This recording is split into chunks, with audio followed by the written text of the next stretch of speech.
So, students, in this session, we are going to begin with the topic the search for genetic material, right?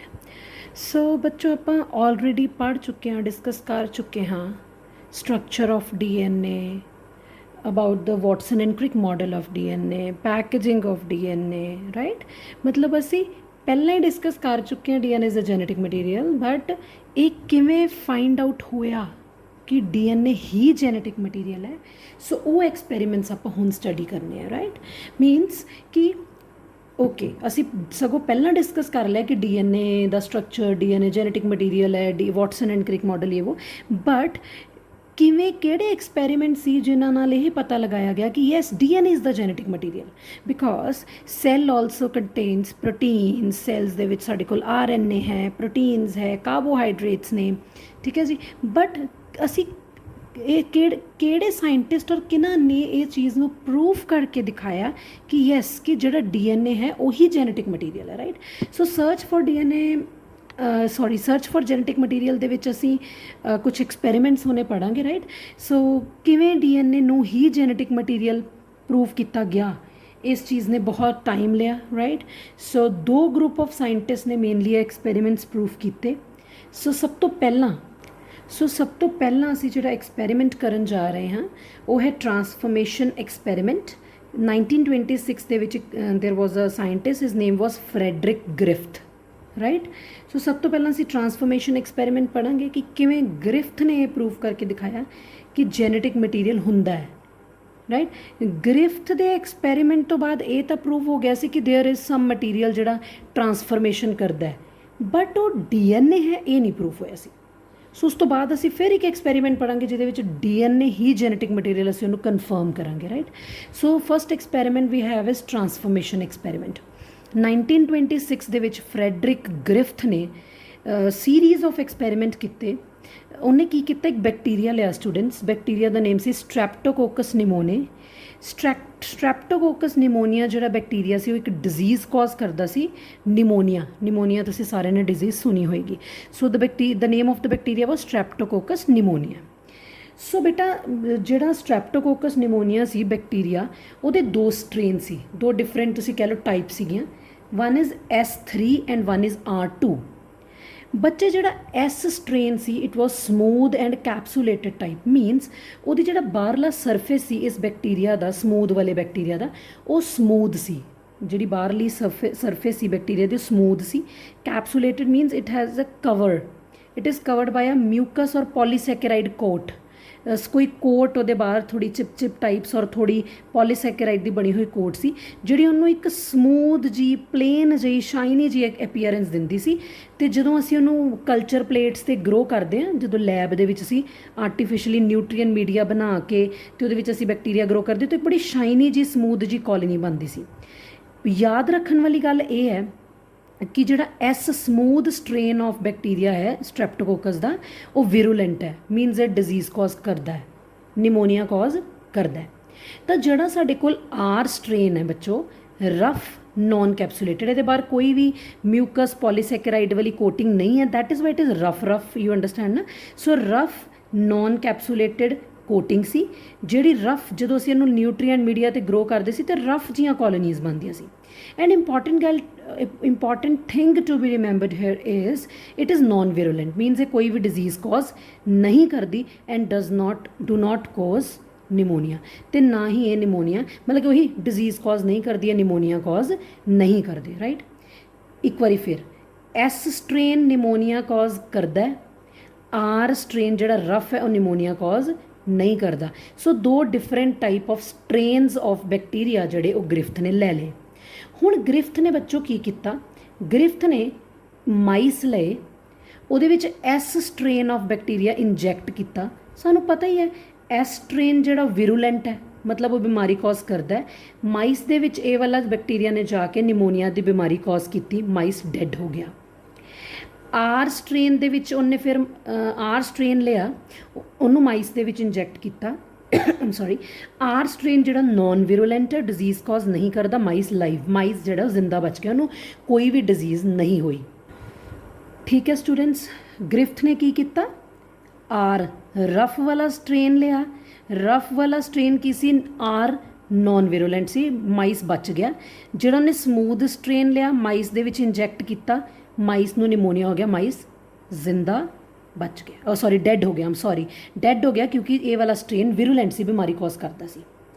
ਹੁਣ Griffith ਨੇ ਕੀ ਕੀਤਾ, ਜਿਹੜਾ smooth strain ਸੀ, smooth strain ਉਹੀ ਵਾਲਾ S ਵਾਲਾ ਜਿਹੜਾ ਬਿਮਾਰੀ ਕੌਜ਼ ਕਰਦਾ ਹੈ, ਠੀਕ ਹੈ, ਕਿਹੜਾ ਲਿਆ ਉਹਨੇ, ਸਮੂਥ ਸਟ੍ਰੇਨ ਲਿਆ ਸਟ੍ਰੈਪਟੋਕੋਕਸ ਨਿਮੋਨੀਆ ਦਾ, ਜਿਹੜਾ ਡਿਜ਼ੀਜ਼ ਕੌਜ਼ ਕਰਦਾ ਹੈ। ਦੇਖੋ ਨਾ, ਸਮੂਥ ਨੂੰ ਇੰਜੈਕਟ ਕੀਤਾ ਤਾਂ ਮਾਈਸ ਮਰ ਗਿਆ ਸੀ। ਉਹਨੇ ਕੀ ਕੀਤਾ, ਸਮੂਥ ਸਟ੍ਰੇਨ ਆਫ ਬੈਕਟੀਰੀਆ ਲਿਆ ਜਿਹੜਾ ਬਿਮਾਰੀ ਕੌਜ਼ ਕਰਦਾ ਹੈ, ਉਹਨੂੰ ਹੀਟ ਕਿਲ ਕੀਤਾ, ਉਹਨੂੰ ਹੀਟ ਕੀਤਾ। ਜਦੋਂ ਉਹਨੂੰ ਹਾਈ ਟੈਂਪਰੇਚਰ 'ਤੇ ਹੀਟ ਕੀਤਾ ਗਿਆ, ਬੈਕਟੀਰੀਆ ਓਬਵੀਅਸਲੀ ਖਤਮ ਹੋ ਗਿਆ, ਹੀਟ ਕਿਲਡ ਹੋ ਗਿਆ, ਮੀਨਸ ਉਹ ਇਨਐਕਟਿਵ ਹੋ ਗਿਆ। ਹੁਣ ਜਦੋਂ ਉਹਨੇ ਇਨਐਕਟਿਵ ਬੈਕਟੀਰੀਆ ਨੂੰ, ਜਿਹੜਾ ਹੀਟ ਕਿਲਡ ਸਮੂਥ ਸਟ੍ਰੇਨ ਹੈ, ਉਹਨੂੰ ਮਾਈਸ ਦੇ ਵਿੱਚ ਇੰਜੈਕਟ ਕੀਤਾ, ਮਾਈਸ ਲਾਈਵ ਮਤਲਬ ਜ਼ਿੰਦਾ ਬਚ ਗਿਆ। ਜਦ ਕਿ ਇਹ ਬਿਮਾਰੀ ਕੌਜ਼ ਕਰਨ ਵਾਲਾ ਸਟ੍ਰੇਨ ਸੀਗਾ, ਫਿਰ ਵੀ ਮਾਈਸ ਕਿੱਦਾਂ ਲਾਈਵ ਬਚ ਗਿਆ, ਕਿਉਂਕਿ ਉਹਨੇ ਉਹਨੂੰ ਜਿਹੜਾ ਬੈਕਟੀਰੀਆ ਸੀਗਾ ਉਹਨੂੰ ਹੀਟ ਕਿਲ ਕਰਤਾ ਸੀਗਾ। ਤਾਂ ਓਬਵੀਅਸਲੀ ਬੈਕਟੀਰੀਆ ਨੇ ਅੰਦਰ ਜਾ ਕੇ ਡਿਜ਼ੀਜ਼ ਕੌਜ਼ ਨਹੀਂ ਕੀਤਾ। ਸੋ ਇਹ ਤਿੰਨ ਚੀਜ਼ਾਂ ਹੋ ਗਈਆਂ, ਇੱਕ ਸਟ੍ਰੇਨ ਆਰ ਜਿਹੜਾ ਤਾਂ ਬਿਮਾਰੀ ਕੌਜ਼ ਕਰਦਾ ਹੀ ਨਹੀਂ ਹੈ ਨਿਮੋਨੀਆ ਦੀ, ਐਸ ਸਟ੍ਰੇਨ ਜਿਹੜਾ ਡਿਜ਼ੀਜ਼ ਕੌਜ਼ ਕਰਦਾ ਨਿਮੋਨੀਆ ਦੀ, ਉਹਨਾਂ ਮਾਈਸ ਮਰ ਜਾਂਦਾ। ਫਿਰ ਉਹਨੇ ਐਸ ਸਟ੍ਰੇਨ ਲੈ ਕੇ ਉਹਨੂੰ ਹੀਟ ਕਿਲ ਕੀਤਾ ਅਤੇ ਮਾਈਸ ਦੇ ਵਿੱਚ ਇੰਜੈਕਟ ਕਰਨ ਤੋਂ ਬਾਅਦ ਮਾਈਸ ਬਚ ਗਿਆ, ਜਦ ਕਿ ਇਹ ਹੈ ਵਿਰੂਲੈਂਟ ਸਟ੍ਰੇਨ ਸੀ ਜਿਹੜਾ ਡਿਜ਼ੀਜ਼ ਕੌਜ਼ ਕਰਦਾ। ਬਟ ਕਿਉਂਕਿ ਉਹਨੇ ਬੈਕਟੀਰੀਆ ਨੂੰ, ਐਸ ਸਟ੍ਰੇਨ ਵਾਲੇ ਬੈਕਟੀਰੀਆ ਨੂੰ ਹੀਟ ਕਿਲ ਕਰਤਾ ਸੀ, ਤਾਂ ਉਹ ਜਿਹੜਾ ਹੈ ਉਹ ਡਿਜ਼ੀਜ਼ ਕੌਜ਼ ਨਹੀਂ ਕਰਦਾ। ਠੀਕ ਹੈ ਜੀ। ਸੋ ਬੱਚੇ, what happened next is, to his surprise, ਵੈਸੇ ਉਹਨੇ ਇੱਕ ਐਕਸਪੈਰੀਮੈਂਟ ਕੀਤਾ ਜਿਹਦਾ ਰਿਜ਼ਲਟ ਉਹਦੇ ਲਈ ਬੜਾ ਸਰਪ੍ਰਾਈਜ਼ਿੰਗ ਸੀ। ਉਹ ਕੀ ਸੀ, ਉਹਨੇ ਕੀ ਕੀਤਾ, ਇੱਕ ਤਾਂ ਉਹਨੇ ਲਿਆ ਹੀਟ ਕਿਲਡ ਸਮੂਥ ਸਟ੍ਰੇਨ ਜਿਹੜਾ ਡਿਜ਼ੀਜ਼ ਕੌਜ਼ਿੰਗ ਵਾਲਾ ਸੀ ਨਾ, ਬਟ ਉਹਨਾਂ ਨੂੰ ਹੀਟ ਕਿਲ ਕਰ ਲਿਆ, ਅਤੇ ਪਲੱਸ ਉਹਨੇ ਨਾਲ ਲਿਆ ਰਫ ਸਟ੍ਰੇਨ। ਠੀਕ ਹੈ, ਰਫ ਸਟ੍ਰੇਨ ਤਾਂ ਬੱਚੇ ਵੈਸੇ ਹੀ ਡਿਜ਼ੀਜ਼ ਕੌਜ਼ ਨਹੀਂ ਕਰਦਾ। ਕਿਹੜਾ ਡਿਜ਼ੀਜ਼ ਕੌਜ਼ ਕਰਦਾ, ਸਮੂਥ ਸਟ੍ਰੇਨ, ਪਰ ਉਹਨੇ ਉਹਨੂੰ ਕੀ ਕਰਤਾ, ਹੀਟ ਕਿਲ। ਜਦੋਂ ਸਮੂਥ ਸਟ੍ਰੇਨ ਨੂੰ ਹੀਟ ਕਿਲ ਕਰ ਦਿਓ, ਉਹ ਵੀ ਡਿਜ਼ੀਜ਼ ਕੌਜ਼ ਨਹੀਂ ਕਰਦਾ, ਰਫ ਸਟ੍ਰੇਨ ਤਾਂ ਵੈਸੇ ਹੀ ਨਹੀਂ ਕਰਦਾ। ਤਾਂ ਉਹਨੇ ਮਾਈਸ ਨੂੰ ਇੰਜੈਕਟ ਕੀਤਾ, ਉਹਨੇ ਐਕਸਪੈਕਟ ਕੀਤਾ ਸੀ ਕਿ ਮਾਈਸ ਨੂੰ ਡਿਜ਼ੀਜ਼ ਨਹੀਂ ਹੋਏਗੀ, ਮਾਈਸ ਲਾਈਵ ਹੋ ਬਚੇਗਾ, ਜ਼ਿੰਦਾ ਬਚੇਗਾ, but to his surprise mouse dies. ਇਹ ਕੀ ਹੋ ਗਿਆ, ਸਮੂਥ ਸਟ੍ਰੇਨ ਨੂੰ ਉਹਨੇ ਹੀਟ ਕਿਲ ਕੀਤਾ ਸੀ, ਰਫ ਸਟ੍ਰੇਨ ਤਾਂ ਵੈਸੇ ਡਿਜ਼ੀਜ਼ ਕੌਜ਼ ਨਹੀਂ ਕਰਦਾ। ਫਿਰ ਇਹੋ ਜਿਹਾ ਕੀ ਹੋਇਆ ਕਿ ਮਾਈਸ ਜਿਹੜਾ ਡਾਈ ਕਰ ਗਿਆ। ਠੀਕ ਹੈ, ਅਸੀਂ ਹੁਣ ਅੰਡਰਸਟੈਂਡ ਕਰਾਂਗੇ ਕਿ ਜਦੋਂ ਉਹਨੇ mixture of heat killed S strain ਅਤੇ ਲਾਈਵ ਆਰ ਬੈਕਟੀਰੀਆ ਇੰਜੈਕਟ ਕੀਤਾ, ਮਾਈਸ ਡਾਈ ਹੋ ਗਿਆ। ਇਹਦੇ ਨਾਲ ਕੀ ਹੋਇਆ, ਸੋ ਉਹਦੇ ਨਾਲ ਇਹਨੇ ਡਿਸਕਵਰ ਕੀਤਾ, ਹੋਇਆ ਕਿ ਜਿਹੜਾ ਆਰ ਸਟ੍ਰੇਨ ਸੀ, ਰਫ ਸਟ੍ਰੇਨ, ਜਿਹੜਾ ਕਿ ਬਿਮਾਰੀ ਕੌਜ਼ ਨਹੀਂ ਕਰਦਾ, ਬੈਕਟੀਰੀਆ ਮਾਰਿਆ ਨਹੀਂ ਸੀ ਆਪਾਂ ਇਸ ਬੈਕਟੀਰੀਆ ਨੂੰ, ਉੱਦਾਂ ਇੰਜੈਕਟ ਕੀਤਾ ਸੀ ਕਿਉਂਕਿ ਡਿਜ਼ੀਜ਼ ਕੌਜ਼ ਨਹੀਂ ਕਰਤਾ, ਆਪਾਂ ਇੰਜੈਕਟ ਕਰਤਾ। ਸਮਹਾਉ ਕੀ ਹੋਇਆ, ਜਿਹੜਾ ਰਫ ਸਟ੍ਰੇਨ ਸੀਗਾ ਉਹ ਟਰਾਂਸਫਾਰਮਡ ਹੋ ਗਿਆ, ਉਹਦੀ ਟਰਾਂਸਫਰਮੇਸ਼ਨ ਹੋ ਗਈ by heat killed S strain. What is transformation? Transformation ਕੀ ਹੈ, ਟਰਾਂਸਫਰ ਆਫ ਜੈਨੇਟਿਕ ਮਟੀਰੀਅਲ। ਕਿਸੇ ਤਰੀਕੇ ਸਮੂਥ ਸਟ੍ਰੇਨ ਦਾ ਜੈਨੇਟਿਕ ਮਟੀਰੀਅਲ ਕਿਹਦੇ ਕੋਲ ਆ ਗਿਆ, ਰਫ ਕੋਲ। ਹੁਣ ਸਮੂਥ ਸਟ੍ਰੇਨ ਦਾ ਜੈਨੇਟਿਕ ਮਟੀਰੀਅਲ ਕਿਹੜਾ ਸੀਗਾ, ਜਿਹੜਾ ਡਿਜ਼ੀਜ਼ ਕੌਜ਼ਿੰਗ ਸੀਗਾ ਨਾ। ਸੋ ਜਦੋਂ ਰਫ ਕੋਲ ਆਇਆ, ਰਫ ਨੇ ਵੀ ਹੁਣ ਕੀ ਕੌਜ਼ ਕਰਨੀ ਸ਼ੁਰੂ ਕਰਤੀ, ਡਿਜ਼ੀਜ਼। ਅਸੀਂ ਬੈਕਟੀਰੀਆ ਕਿਲ ਕੀਤਾ ਸੀ, ਹੀਟ ਕਿਲਡ ਸਮੂਥ, ਨਾ ਕਿ ਅਸੀਂ ਉਹਦਾ ਜੈਨੇਟਿਕ ਮਟੀਰੀਅਲ। ਸੋ ਹੀਟ ਕਿਲਡ ਸਮੂਥ ਸਟ੍ਰੇਨ ਨੇ ਟਰਾਂਸਫਰਮੇਸ਼ਨ ਕਰਤੀ ਆਰ ਸਟ੍ਰੇਨ ਦੀ, ਇਹਦਾ ਜੈਨੇਟਿਕ ਮਟੀਰੀਅਲ ਇਹਦੇ ਕੋਲ ਚਲਾ ਗਿਆ। ਰਫ ਸਟ੍ਰੇਨ ਤਾਂ ਜ਼ਿੰਦਾ ਹੀ ਸੀ, ਰਫ ਸਟ੍ਰੇਨ ਨੂੰ ਆਪਾਂ ਕਿਲ ਤਾਂ ਕੀਤਾ ਜਾਂ ਡਿਜ਼ੀਜ਼ ਕੌਜ਼ ਨਹੀਂ ਕਰਦਾ ਸੀ। ਸੋ ਇਹਦਾ ਜੈਨੇਟਿਕ ਮਟੀਰੀਅਲ ਜਦੋਂ ਇਹਦੇ ਕੋਲ ਟਰਾਂਸਫਾਰਮ ਹੋ ਗਿਆ ਤਾਂ ਇਹਨੇ ਡਿਜ਼ੀਜ਼ ਕੌਜ਼ ਕੀਤੀ ਅਤੇ ਮਾਊਸ ਜਿਹੜਾ ਡੈਡ ਹੋ ਗਿਆ। ਠੀਕ ਹੈ, ਸੋ ਸਮਹਾਉ ਕੀ ਹੋਇਆ, ਆਰ ਸਟ੍ਰੇਨ ਜਿਹੜਾ ਉਹਦੀ ਟਰਾਂਸਫਰਮੇਸ਼ਨ ਹੋ ਗਈ ਬਾਈ ਹੀਟ ਕਿਲਡ ਐਸ ਸਟ੍ਰੇਨ। ਸਮ ਟਰਾਂਸਫਾਰਮਿੰਗ, ਕੁਛ ਇਹੋ ਜਿਹੀ ਕੋਈ ਇਹੋ ਜਿਹਾ ਥਿੰਗ ਸੀ, ਕੋਈ ਇਹੋ ਜਿਹੀ ਚੀਜ਼ ਸੀ ਜਿਹਨੇ ਟਰਾਂਸਫਰਮੇਸ਼ਨ ਜਿਹੜਾ ਆਰ ਸਟ੍ਰੇਨ ਨੂੰ ਟਰਾਂਸਫਾਰਮ ਕਰ ਗਿਆ, ਜਿਹੜਾ ਸਮੂਥ ਸਟ੍ਰੇਨ ਤੋਂ ਜੈਨੇਟਿਕ ਮਟੀਰੀਅਲ ਟਰਾਂਸਫਰ ਹੋ ਕੇ ਕਿੱਚ ਚਲਾ ਗਿਆ, ਰਫ ਸਟ੍ਰੇਨ 'ਚ। ਅਤੇ ਰਫ ਸਟ੍ਰੇਨ ਨੇ ਹੁਣ ਕੀ ਕੌਜ਼ ਕਰਨੀ ਸ਼ੁਰੂ ਕਰਤੀ, ਡਿਜ਼ੀਜ਼ ਕੌਜ਼ ਕੀਤੀ ਅਤੇ ਮਾਊਸ ਜਿਹੜਾ ਮਰ ਗਿਆ। ਹੁਣ ਇੱਥੋਂ ਉਹਨੇ ਕੀ ਕਨਕਲੂਡ ਕੀਤਾ ਸਟੂਡੈਂਟਸ, ਕਿ ਕੁਛ ਇਹੋ ਜਿਹਾ ਹੈ, ਕੋਈ ਇਹੋ ਜਿਹਾ ਮਟੀਰੀਅਲ ਹੈ ਜਿਹੜਾ ਕਿ ਟਰਾਂਸਫਰਮੇਸ਼ਨ ਕਰਦਾ ਹੈ, ਜਿਹੜਾ ਕਿ ਟਰਾਂਸਫਾਰਮ ਹੁੰਦਾ ਹੈ ਫਰੋਮ ਵਨ ਮਾਊਸ ਟੂ ਜਾਂ ਵਨ ਸਟ੍ਰੇਨ ਟੂ ਅਨਦਰ, ਇੱਕ ਬੈਕਟੀਰੀਆ ਤੋਂ ਦੂਜੇ ਬੈਕਟੀਰੀਆ 'ਚ। ਬਟ ਉਹ ਜੈਨੇਟਿਕ ਮਟੀਰੀਅਲ ਕੀ ਹੈ, whether it is DNA, RNA, proteins, carbohydrate, ਇਹ ਕਲੀਅਰ ਨਹੀਂ ਸੀ। ਸੋ ਗ੍ਰਿਫਥ ਦਾ ਐਕਸਪੈਰੀਮੈਂਟ ਜਿਹੜਾ ਸੀ ਬੱਚੇ, ਉਹ ਤੋਂ ਸਾਨੂੰ ਇਹ ਕਲੀਅਰ ਹੋ ਗਿਆ ਕਿ there is some genetic principle, transforming principle, ਜਿਹੜਾ ਟਰਾਂਸਫਾਰਮ ਹੋਇਆ, ਟਰਾਂਸਫਰ ਹੋਇਆ from heat killed S bacteria to R bacteria, ਜਿਹਦੇ ਕਰਕੇ ਆਰ ਬੈਕਟੀਰੀਆ ਨੇ ਵੀ ਆਪਣੇ ਬਾਹਰ ਸਮੂਥ ਕॉलोनीज ਪੋਲੀਸੈਕਰਾਈਡ ਕੋਟ ਬਣਾਉਣਾ ਸ਼ੁਰੂ ਕਰਤਾ ਅਤੇ ਉਹ ਵਿਰੂਲੈਂਟ ਹੋ ਗਿਆ। ਠੀਕ ਹੈ ਜੀ। ਸੋ ਬੱਚੇ ਆਪਾਂ ਇਹ ਤਾਂ ਕਰ ਲਿਆ ਕਿ ਗ੍ਰਿਫਥ ਨੇ ਟਰਾਂਸਫਾਰਮਿੰਗ ਪ੍ਰਿੰਸੀਪਲ ਦੀ ਡਿਸਕਵਰੀ ਕਰਤੀ, ਬਟ ਉਹ ਕੀ ਸੀ? ਉਹ ਜਿਹੜਾ ਜੈਨੇਟਿਕ ਮਟੀਰੀਅਲ ਸੀ, ਉਹ ਪ੍ਰੋਟੀਨ ਸੀ, ਉਹ ਕਾਰਬੋਹਾਈਡਰੇਟ ਸੀ, ਉਹ ਨਿਊਕਲਿਕ ਐਸਿਡ ਸੀ, DNA RNA, ਉਹ ਅਸੀਂ ਹੁਣ ਪ੍ਰੂਫ ਕਰਾਂਗੇ। So heading is biochemical characterization of transforming principle. So genetic material ਪਹਿਲਾਂ ਤਾਂ ਸਾਇੰਟਿਸਟ ਨੇ ਸੋਚਿਆ ਕਿ proteins is a genetic material, but ਨਹੀਂ, ਲੇਟਰ ਔਨ ਬਹੁਤ ਸਾਰੇ ਇੱਦਾਂ ਦੇ ਐਕਸਪੈਰੀਮੈਂਟਸ ਹੋਏ ਜਿਹਦੇ 'ਚ ਫਾਈਂਡ ਆਊਟ ਕੀਤਾ ਗਿਆ ਕਿ ਪ੍ਰੋਟੀਨ ਜਿਹੜਾ ਉਹ ਜੈਨੇਟਿਕ ਮਟੀਰੀਅਲ ਨਹੀਂ ਹੈ, genetic material is something else. So DNA ਸੀਗਾ, ਪਰ ਉਹ ਕਿਵੇਂ ਪ੍ਰੂਫ ਹੋਇਆ ਦੇਖਦੇ ਹਾਂ। ਸੋ ਸਾਇੰਟਿਸਟ ਸੀ 3 ਬੇਟਾ, ਔਸਵਾਲਡ ਐਵਰੀ, ਕੋਲਿਨ ਮੈਕਲੀਓਡ ਤੇ ਮੈਕਲੇਨ ਮੈਕਕਾਰਟੀ। ਸੋ ਇਸ ਐਕਸਪੈਰੀਮੈਂਟ ਨੂੰ ਜਨਰਲੀ ਪਤਾ ਕੀ ਕਹਿੰਦੇ, ਐਵਰੀ, ਮੈਕਲੀਓਡ ਤੇ ਮੈਕਕਾਰਟੀ ਦਾ ਐਕਸਪੈਰੀਮੈਂਟ 1933 to 44 ਦੇ ਵਿੱਚ ਉਹਨਾਂ ਨੇ ਕੀਤਾ। ਸੋ ਉਹਨਾਂ ਨੇ ਜਿਹੜਾ ਮਟੀਰੀਅਲ ਟਰਾਂਸਫਾਰਮ ਹੋ ਰਿਹਾ ਸੀ ਉਹ ਦੇਖਿਆ ਕੀ ਹੈ। ਉਹ ਮਟੀਰੀਅਲ DNA ਹੈ, RNA ਹੈ, ਪ੍ਰੋਟੀਨਸ ਹੈ, ਕਾਰਬੋਹਾਈਡਰੇਟਸ ਹੈ। ਸੋ ਬੈਕਟੀਰੀਆ ਦੀ ਕੀ ਚੀਜ਼ ਹੈ ਜਿਹੜੀ ਟਰਾਂਸਫੋਰਮੇਸ਼ਨ ਕਰ ਰਹੀ ਹੈ, ਠੀਕ ਹੈ ਜੀ, ਉਹ ਅਸੀਂ ਹੁਣ ਦੇਖਾਂਗੇ। ਠੀਕ ਹੈ। ਸੋ ਇਹਦੇ ਲਈ ਇੱਕ ਡਾਇਗਰਾਮ ਤੁਸੀਂ ਦੇਖਣੀ ਹੈ ਬਹੁਤ ਧਿਆਨ ਦੇ ਨਾਲ। ਆਪਾਂ ਜਿਹੜਾ ਹੁਣੇ ਗ੍ਰਿਫਥ ਦਾ ਲਾਸਟ ਸਟੈਪ ਕਰਕੇ ਆਏ ਸੀ ਨਾ, ਉਹ ਇਹ ਸੀ ਕਿ ਸਮੂਥ ਸਟ੍ਰੇਨ, ਇੱਕ ਵਾਰੀ ਧਿਆਨ ਨਾਲ ਸਮਝ ਲਓ, ਸਮੂਥ ਸਟ੍ਰੇਨ ਜਿਹੜਾ ਕਿ ਵਿਰੂਲੈਂਟ ਹੈ। ਵਿਰੂਲੈਂਟ ਕੀ ਹੁੰਦਾ? ਜਿਹੜਾ ਡਿਜ਼ੀਜ਼ ਕਾਜ਼ ਕਰਦਾ, ਨਿਮੋਨੀਆ ਦੀ ਬੈਕਟੀਰੀਆ ਦਾ ਨਾਮ ਹੈ ਸਟ੍ਰੈਪਟੋਕੋਕਸ ਨਿਮੋਨੀਆ। ਉਹ ਡਿਜ਼ੀਜ਼ ਕਾਜ਼ ਕਰਦਾ ਹੈ ਕਿਹੜੀ? ਨਿਮੋਨੀਆ ਦੀ, ਤੇ ਮਾਈਸ ਮਰ ਜਾਂਦਾ ਹੈ। ਸਮੂਥ ਸਟ੍ਰੇਨ ਜਿਹੜਾ ਹੈ ਉਹ ਵਿਰੂਲੈਂਟ ਸਟ੍ਰੇਨ ਹੈ, ਤੇ ਰਫ ਸਟ੍ਰੇਨ ਜਿਹੜਾ ਬੱਚੋ ਉਹ ਕੀ ਹੈ? ਨॉन ਵਿਰੂਲੈਂਟ ਹੈ, ਡਿਜ਼ੀਜ਼ ਕਾਜ਼ ਬੈਕਟੀਰੀਆ ਦੀ ਨਹੀਂ ਕਰਦਾ। This strain of bacteria do not cause any disease, right. So smooth strain ਜਿਹੜਾ ਵਿਰੂਲੈਂਟ ਹੈ, ਇਹਨੂੰ ਉਹਨੇ ਕੀ ਕਰਤਾ? Heat killed. ਹੀਟ ਕਿਲ ਕਰਨ ਦਾ ਮਤਲਬ ਇਹਨੂੰ ਇਨਐਕਟਿਵ ਕਰਤਾ, ਮੀਨਸ ਹੁਣ ਇਹਦੀ ਜਿਹੜੀ ਵਿਰੂਲੈਂਸੀ ਦੀ ਪਾਵਰ ਹੈ, ਡਿਜ਼ੀਜ਼ ਕਾਜ਼ ਕਰਨ ਦੀ ਪਾਵਰ, ਉਹ ਵੀ ਖਤਮ ਕਰਤੀ। ਇਹ ਵੀ ਨਹੀਂ ਹੁਣ ਡਿਜ਼ੀਜ਼ ਕਾਜ਼ ਕਰਦਾ, ਇਹ ਵੀ ਨਹੀਂ ਡਿਜ਼ੀਜ਼ ਕਾਜ਼ ਕਰਦਾ, ਬਟ ਮਾਈਸ ਮਰ ਗਿਆ। ਇਹ ਗ੍ਰਿਫਥ ਨੇ ਕਹਿਤਾ ਸੀ ਇੰਨੀ ਗੱਲ, ਬਟ ਹੁਣ ਉਹਨੇ ਕੀ ਕੀਤਾ? ਨੈਕਸਟ ਮੈਕਲੀਓਡ, ਮੈਕਕਾਰਟੀ ਤੇ ਐਵੇਰੀ ਨੇ ਕੀ ਕੀਤਾ? ਉਹਨੇ ਕੀ ਕੀਤਾ? ਉਹਨੇ ਇੱਕ ਮੀਡੀਅਮ ਲਿਆ ਜਿਹਦੇ ਵਿੱਚ ਉਹਨੇ ਐਸ ਸਟ੍ਰੇਨ, ਜਿਹੜਾ ਸਮੂਥ ਸਟ੍ਰੇਨ ਉਹ ਲਿਆ। ਸਮੂਥ ਸਟ੍ਰੇਨ ਦੀ ਪਹਿਲਾਂ ਉਹਨੇ ਜਿਹੜੀ ਬਾਹਰਲੀ ਬੈਕਟੀਰੀਆ ਦੇ ਬਾਹਰ ਜਿਹੜੀ ਕੋਟਿੰਗ ਹੁੰਦੀ ਹੈ, which is made up of some you can say carbohydrates, ਠੀਕ ਹੈ।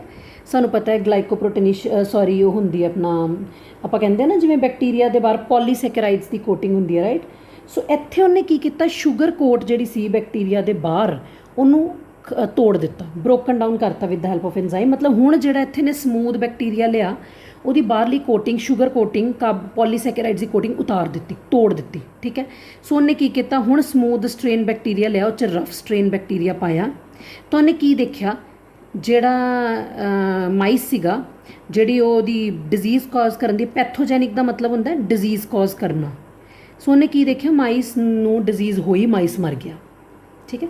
ਇਹਦਾ ਮਤਲਬ ਕਿ ਸਮੂਥ ਸਟ੍ਰੇਨ ਦੇ ਵਿੱਚੋਂ ਕੋਈ ਚੀਜ਼ ਐਸੀ ਹੈ ਜਿਹੜੀ ਰਫ ਸਟ੍ਰੇਨ 'ਚ ਟਰਾਂਸਫਾਰਮ ਹੋ ਗਈ, ਕਿਉਂਕਿ ਇਹਨੂੰ ਤਾਂ ਆਪਾਂ ਹੀਟ ਕਿਲ ਕਰਤਾ ਸੀ, ਪਰ ਇਹਦਾ ਜਿਹੜਾ ਕੁਛ ਜੈਨੇਟਿਕ ਮਟੀਰੀਅਲ ਉਹ ਤਾਂ ਨਹੀਂ ਅਸੀਂ ਹੀਟ ਕਿਲ ਕੀਤਾ ਨਾ, ਉਹ ਸਮੂਥ ਸਟ੍ਰੇਨ ਤੋਂ ਟਰਾਂਸਫਾਰਮ ਹੋ ਕੇ ਰਫ 'ਚ ਚਲਾ ਗਿਆ। ਹੁਣ ਰਫ ਵੀ ਡਿਜ਼ੀਜ਼ ਕਾਜ਼ ਕਰਨ ਵਾਲਾ ਬਣ ਗਿਆ, ਮਾਈਸ ਮਰ ਗਿਆ। ਇਹਦਾ ਮਤਲਬ ਮੈਂ ਇਹਦੀ ਬਾਹਰੋਂ ਸਮੂਥ ਸਟ੍ਰੇਨ ਦੀ ਜਿਹੜੀ ਬਾਹਰੋਂ ਸ਼ੂਗਰ ਕੋਟਿੰਗ, ਪੋਲੀਸੈਕਰਾਈਡ ਦੀ ਕੋਟਿੰਗ ਹਟਾਤੀ ਸੀ, ਉਹਨਾਂ ਕੋਈ ਫਰਕ ਨਹੀਂ ਪਿਆ, ਉਹ ਆਪਣਾ ਹਜੇ ਵੀ ਟਰਾਂਸਫਰਮੇਸ਼ਨ ਕਰ ਰਿਹਾ ਐਨੀ ਹਾਓ। ਫਿਰ ਐਵਰੀ, ਮੈਕਲੀਓਡ, ਮੈਕਕਾਰਟੀ ਨੇ ਕੀ ਕੀਤਾ? ਜਿਹੜਾ ਸਮੂਥ ਸਟ੍ਰੇਨ ਆਫ ਬੈਕਟੀਰੀਆ ਹੈ ਉਹਦੇ ਵਿੱਚ ਨਾ ਪ੍ਰੋਟੀਨ ਡਾਈਜੈਸਟਿੰਗ ਐਂਜ਼ਾਈਮ ਪਾ ਕੇ ਉਹਦਾ ਪ੍ਰੋਟੀਨ ਕੱਟ ਦਿੱਤਾ, ਪ੍ਰੋਟੀਨ ਤੋੜ ਦਿੱਤਾ, ਪ੍ਰੋਟੀਨ ਹਟਾਤਾ। ਹੁਣ ਉਹਨੇ ਕੀ ਕੀਤਾ? ਫਿਰ ਉਹੀ ਚੀਜ਼ smooth strain plus rough strain ਨੂੰ ਮਿਕਸ ਕਰਤਾ, ਪਰ ਹੁਣ ਜਿਹੜਾ ਸਮੂਥ ਸਟ੍ਰੇਨ ਉਹਦੇ 'ਚ ਪ੍ਰੋਟੀਨ ਹੈ ਨਹੀਂ ਗੇ। ਸੋ ਉਹਨੇ ਚੈੱਕ ਕੀਤਾ ਕਿ ਡਿਜ਼ੀਜ਼ ਕਾਜ਼ ਹੋਈ, ਹੋ ਗਈ, ਫਿਰ ਤੋਂ ਪੈਥੋਜੈਨਿਕ ਡਿਜ਼ੀਜ਼ ਕਾਜ਼ ਹੋ ਗਈ। ਮਤਲਬ ਕਿ ਕੋਈ ਐਸੀ ਚੀਜ਼ ਸੀਗੀ ਜਿਹੜੀ ਸਮੂਥ ਸਟ੍ਰੇਨ ਤੋਂ ਰਫ ਸਟ੍ਰੇਨ 'ਚ ਟਰਾਂਸਫਾਰਮ ਹੋ ਰਹੀ ਹੈ, ਟਰਾਂਸਫਰ ਹੋ ਰਹੀ ਹੈ, ਪਰ ਉਹ ਪ੍ਰੋਟੀਨ ਤਾਂ ਉਹਨੇ ਹਟਾ ਦਿੱਤਾ ਸੀ। ਇਹਦਾ ਮਤਲਬ ਪ੍ਰੋਟੀਨ ਜੈਨੇਟਿਕ ਮਟੀਰੀਅਲ ਨਹੀਂ ਹੈ, ਇਹ ਵੀ ਪ੍ਰੂਫ ਹੋ ਗਿਆ। ਓਕੇ, ਫਿਰ ਉਹਨੇ ਕੀ ਕੀਤਾ? ਜਿਹੜੇ ਸਮੂਥ ਸਟ੍ਰੇਨ ਸੀਗਾ ਬੈਕਟੀਰੀਆ ਦਾ, ਉਹਦੇ 'ਚ RNA ਨੂੰ ਤੋੜਨ ਵਾਲੀ ਐਂਜ਼ਾਈਮ ਪਾਈ, ਉਹਨੇ RNA ਨੂੰ ਬ੍ਰੇਕ ਕਰਕੇ ਡਿਸਟਰੋਏ ਕਰਤਾ, ਠੀਕ ਹੈ। ਫਿਰ ਉਹਨੇ ਸਮੂਥ ਸਟ੍ਰੇਨ ਲਿਆ ਜਿਹਦਾ ਵਿੱਚ ਹੁਣ RNA ਹੈ ਨਹੀਂਗਾ, ਤੇ ਰਫ ਸਟ੍ਰੇਨ ਆਫ ਬੈਕਟੀਰੀਆ ਲਿਆ, ਉਹਨੂੰ ਫਿਰ ਮਾਈਸਿਨ 'ਚ ਇੰਜੈਕਟ ਕੀਤਾ। ਹੁਣ ਕੀ ਹੋਏਗਾ, ਮਾਈਸ ਫਿਰ ਡੈਡ ਹੋ ਗਿਆ, ਫਿਰ ਡਿਜ਼ੀਜ਼ ਕਾਜ਼ ਹੋ ਗਈ। ਡਿਜ਼ੀਜ਼ ਕਾਜ਼ ਹੋਣ ਦਾ ਮਤਲਬ ਹੈ ਕਿ ਸਮੂਥ ਸਟ੍ਰੇਨ ਦੀ ਕੋਈ ਐਸਾ ਜੈਨੇਟਿਕ ਮਟੀਰੀਅਲ ਹੈ ਜਿਹੜਾ ਰਫ ਸਟ੍ਰੇਨ 'ਚ ਟਰਾਂਸਫਾਰਮ ਹੋਇਆ, but it is not RNA, ਕਿਉਂਕਿ RNA ਤਾਂ ਅਸੀਂ ਪਹਿਲਾਂ ਹੀ ਤੋੜ ਚੁੱਕੇ ਸੀ। ਚਲੋ ਠੀਕ ਹੈ। ਫਿਰ ਉਹਨੇ ਕੀ ਕੀਤਾ, ਹੁਣ ਜਿਹੜਾ ਰਫ ਸਮੂਥ ਸਟ੍ਰੇਨ ਸੀ ਉਹਦੇ ਵਿੱਚ DNA ਨੂੰ ਤੋੜਨ ਵਾਲੀ ਐਂਜ਼ਾਈਮ ਪਾਈ, DNAs। ਉਹਨੇ ਰਫ ਸਟ੍ਰੇਨ ਦਾ DNA ਤੋੜਤਾ, ਕੱਟਤਾ, ਡਿਸਟਰੋਏ ਕਰਤਾ। ਹੁਣ ਜੇ ਸਮੂਥ ਸਟ੍ਰੇਨ ਦਾ DNA ਕਿਲ ਹੋ ਗਿਆ ਤਾਂ ਉਹਨੇ ਕੀ ਕੀਤਾ, ਉਹਨੂੰ ਸਮੂਥ ਸਟ੍ਰੇਨ ਜਿਹਦਾ DNA ਖਤਮ ਕਰਤਾ, ਉਹਨੂੰ ਰਫ ਸਟ੍ਰੇਨ ਦੇ ਵਿੱਚ ਮਿਕਸ ਕੀਤਾ ਤੇ ਮਾਈਸਿਨ 'ਚ ਇੰਜੈਕਟ ਕੀਤਾ, ਮਾਈਸ ਬਚ ਗਿਆ। ਇਹਦਾ ਮਤਲਬ ਜਿਹੜਾ ਜੈਨੇਟਿਕ ਮਟੀਰੀਅਲ ਸਮੂਥ ਸਟ੍ਰੇਨ 'ਚੋਂ ਨਿਕਲ ਕੇ ਰਫ 'ਚ ਆ ਰਿਹਾ ਸੀ ਤੇ ਉਹਨੂੰ ਵਿਰੂਲੈਂਟ ਕਰ ਰਿਹਾ ਸੀ, ਉਹਨੂੰ ਡਿਜ਼ੀਜ਼ ਕਾਜ਼ ਕਰਨ ਵਾਲਾ ਬਣਾ ਰਿਹਾ ਸੀ, ਉਹ ਤਾਂ ਅਸੀਂ ਖਤਮ ਕਰਤਾ DNA। ਤਾਂ ਹੁਣ ਮਾਈਸ ਨੂੰ ਜਿਹੜੀ ਹੈ ਉਹ ਨੋਨ ਪੈਥੋਜੈਨਿਕ ਡਿਜ਼ੀਜ਼ ਕਾਜ਼ ਨਹੀਂ ਹੋਈ, ਤਾਂ ਇਹਦਾ ਮਤਲਬ ਉਹ ਟਰਾਂਸਫਾਰਮਿੰਗ ਮਟੀਰੀਅਲ ਜਿਹੜਾ ਟਰਾਂਸਫਾਰਮ ਹੋ ਰਿਹਾ ਸੀ ਉਹ ਕੀ ਸੀ, DNA। ਠੀਕ ਹੈ। ਸੋ ਇਹ ਸੀ ਸਟੂਡੈਂਟਸ ਐਕਸਪੈਰੀਮੈਂਟ ਕਿਹਦਾ, ਮੈਕਲੀਓਡ, ਮੈਕਕਾਰਟੀ ਤੇ ਐਵਰੀ ਦਾ, ਰਾਈਟ। ਸੋ ਸਟੂਡੈਂਟਸ ਆਪਾਂ ਨੈਕਸਟ ਵੀਡੀਓ ਦੇ ਵਿੱਚ ਡਿਸਕਸ ਕਰਾਂਗੇ one more experiment to prove that DNA is a genetic material, right. That will be Hershey and Chase experiment.